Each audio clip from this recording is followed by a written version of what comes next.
Whose job is it really to educate our children? Not teach, but educate. Surely every local community has to take responsibility for providing an outstanding education for every single child within it. After all, doesn't it take a village to raise a child? If our youngest children spend less than 10% of their lives in a classroom, that's right, less than 10% of their lives, then all of us outside that classroom have to do more to help educate them. Now, I can't begin to imagine what skills and talents there are in this room today. But I can imagine us all coming together and using our skills and talents and those of the organisations we belong to and the businesses we work for and the social circles we move in to develop the skills and talents and social and cultural capital of all our children. In other words, really educate them. And imagine if we focused our skills and talents on those children who need this help most. Together, we could tackle one of the greatest inequalities in our society today. Like many of you, I'm a parent. I'm very lucky. I have 3 beautiful daughters. And whilst I don't want to embarrass my husband, who's in the room today, I will share with you the fact that although we didn't plan it, we did end up with large age gaps between our 3 children. And what that's meant is that in addition to the 14 years that I personally spent in school, I've also spent the last 19 years experiencing school through them. And I still have about 12 years to go. Their formal schooling has been brilliant. I have absolutely no complaints there, and I genuinely believe that teaching in this country is very good indeed.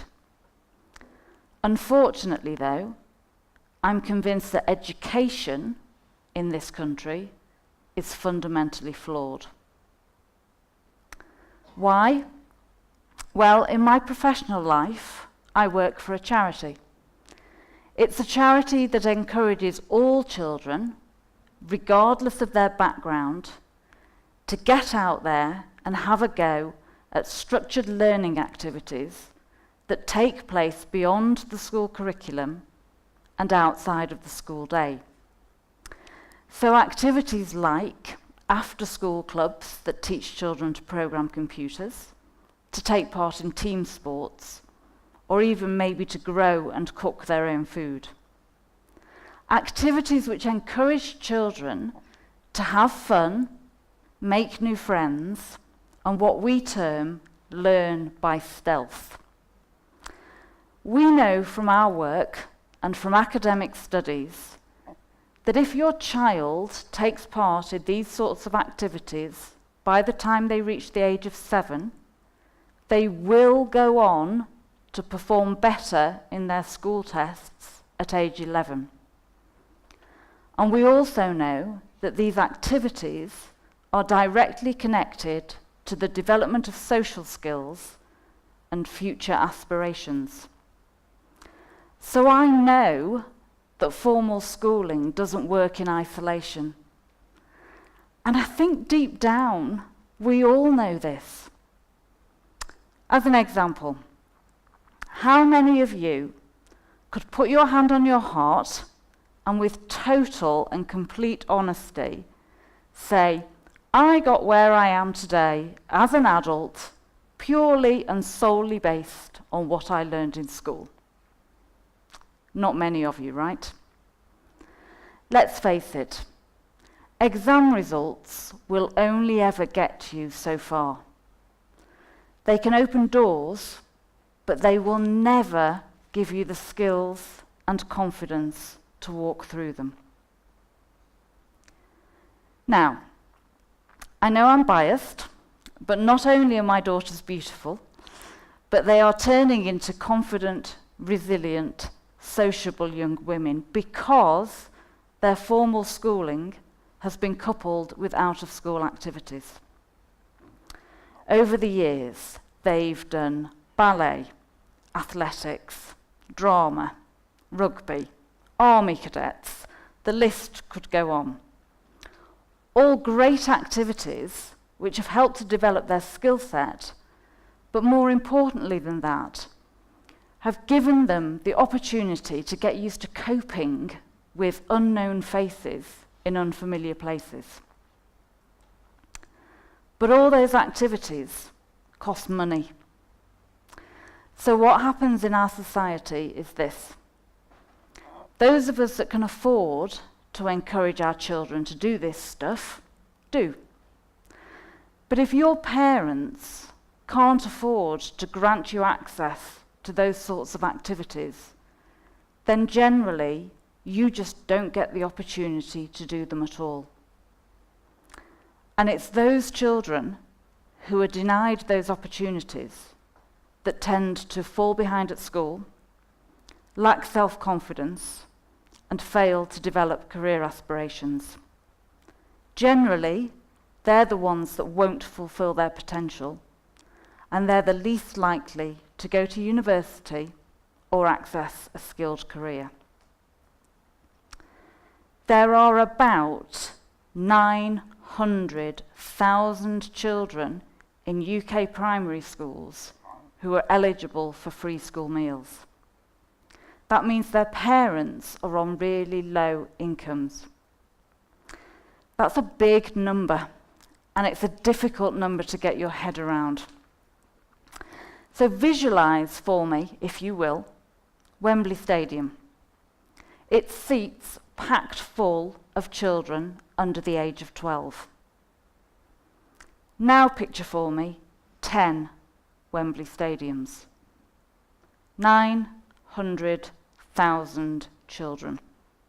That's 10 Wembley Stadiums full of children under the age of 12.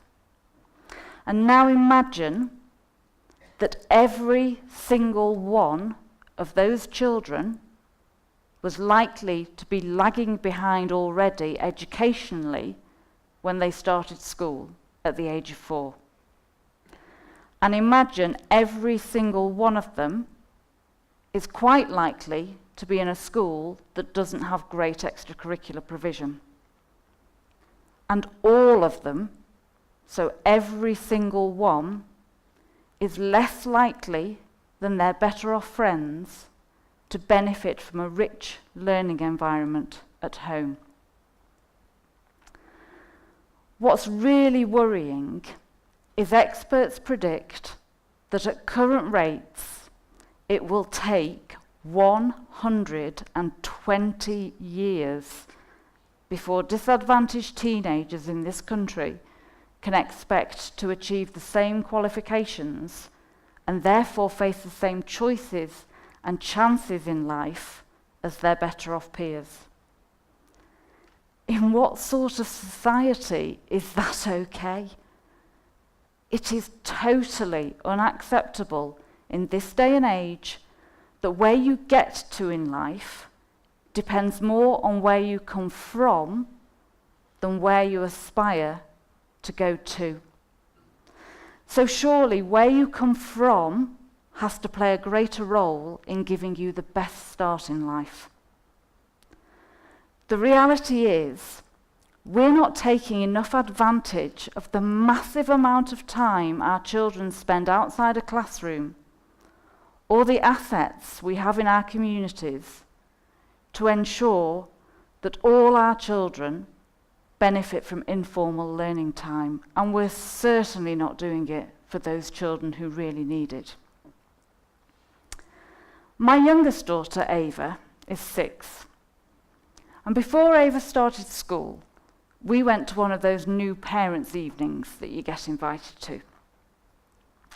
At that event, her headmaster stood up and he said this: "By the time your child leaves this school aged 11, they will have only spent 9% of their life in school. That means 91% of their education is down to you." 91%. Shocking, isn't it? When you start to view your child's education in those terms, firstly, as a parent, you go, "Cripes, gosh, I need to do more about this." But secondly, you start to think of the potential of that village I mentioned right back at the start to contribute. Sadly, many parents don't think learning exists outside a classroom. So why would it be something that you do at the weekends or in the holidays? Yet there's a very real thing called summer learning loss, and it plays a significant role in widening the attainment gap between rich and poor. Of course, all children forget lots of what they've learned in a classroom during the holidays. But children from low-income families especially lose vast amounts of learning during the summer because they simply don't get the same enrichment as other children. So, for example, they might not go on holiday or get to visit a local museum or library. It really is time that as communities, as villages, we tune into this challenge and we find more ways and better ways of partnering with schools and families to make sure that every child keeps learning when they're not in school. If we truly developed asset-based community education, with all of us filling that 91% with fun, exciting, inspirational and aspirational learning activities, then not only would we lessen the burden on our schools, because we'd send back into the classroom after every break better and more ready learners, but we'd show off the brilliant assets our communities have in their people, places and professions. And we might just raise a generation that is so proud of where it comes from, that it wants to stay there and ensure the next generation fulfills its potential too. We all have skills and talents to offer. So I challenge you to think about what yours are and how, with the right support, you could turn those into a learning experience for local children. And imagine if that became something we all just did, a natural part of the ethos of our village. And imagine if we literally gave our skills and talents, making them accessible to all families, so that no child ever got left out or left behind. Maybe then, learning outside the classroom and the edge that it gives you, and believe you me, it really does give you an edge in life, wouldn't remain the privilege of the better off few that it is today. There is absolutely no evidence that suggests that these attainment and opportunity gaps that I've talked about can't be closed for all children. But the power to close them lies with us. So to end, I challenge this very community here today, this village, if you like, to step up, to take responsibility, and to provide the real education that's needed to ensure that every single child we know succeeds. Thank you.